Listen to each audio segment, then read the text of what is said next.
दोस्तों और भाइयों, हम सब के निर्मित अल्लाह ने, ईश्वर ने बिल्कुल इस सृष्टि के, इस यूनिवर्स के आरंभ ही से, जब से इस धरती पर मानव जाति का जन्म हुआ तभी से हम सब के मार्गदर्शन का प्रबंध किया।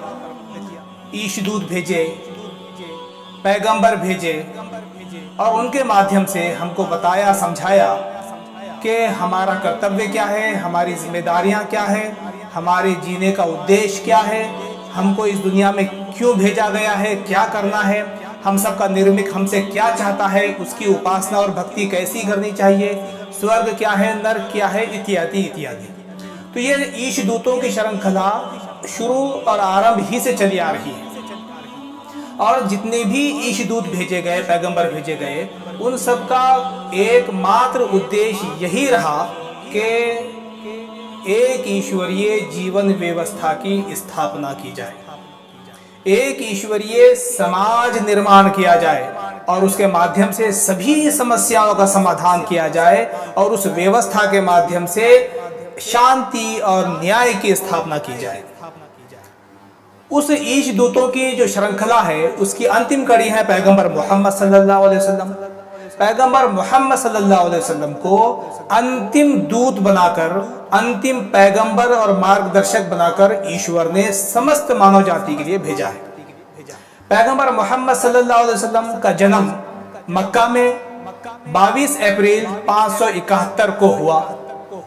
अब प्रश्न ये उठता है कि क्या पैगंबर मोहम्मद सल्लल्लाहु अलैहि वसल्लम केवल मुसलमानों के पैगंबर, ईशदूत, मार्गदर्शक हैं? हमारे जो मित्र हैं, हमारे जो देशवासी हैं, उनको यही गैर समझ है कि वो समझते हैं कि पैगंबर मोहम्मद ये तो मुसलमानों के पैगंबर हैं, ये मुसलमानों के कोई महापुरुष हैं, ये मुसलमानों के कोई हैं। ऐसा नहीं है।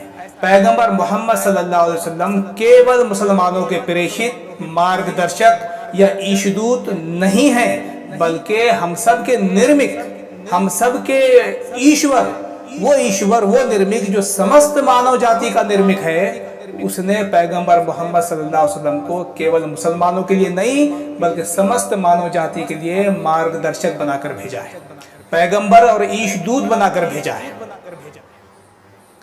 अब देखिए, खुद कुरान और खुद पैगंबर मोहम्मद सल्लल्लाहु अलैहि वसल्लम यही बात कहते हैं।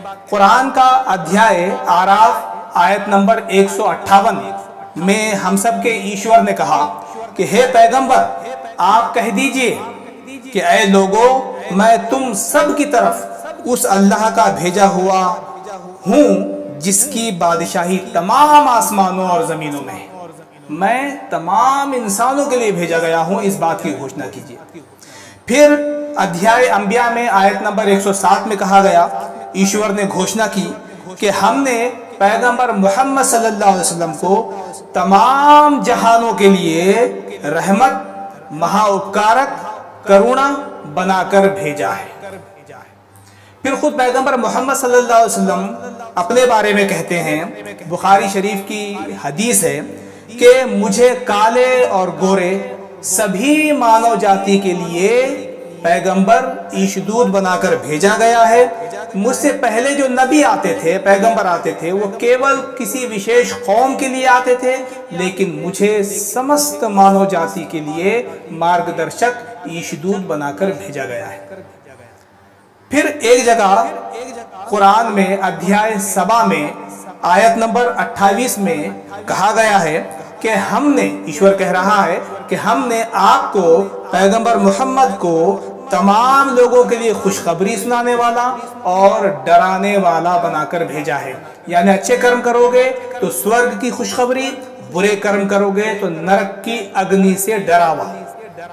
तो यह है पैगंबर मोहम्मद सल्लल्लाहु अलैहि वसल्लम। ये केवल मुसलमानों के ईशदूत नहीं है, हम सब के निर्मित ने इस सभी के लिए, मुसलमान हो, हिंदू हो, सिख हो, ईसाई हो, एससी, एसटी, ओबीसी हो, चाहे किसी भी धर्म और जात का मानने वाला हो, उन सब की तरफ पैगंबर मोहम्मद सल्लल्लाहु अलैहि वसल्लम को मार्गदर्शक बनाकर भेजा गया है। समस्त मानव जाति का अब ये कर्तव्य है कि पैगंबर मोहम्मद सल्लल्लाहु अलैहि वसल्लम को जानना चाहिए, उनको समझना चाहिए, उनकी तालीमात और शिक्षाओं को जानना चाहिए और उसका अनुकरण करके सफलता प्राप्त करनी चाहिए।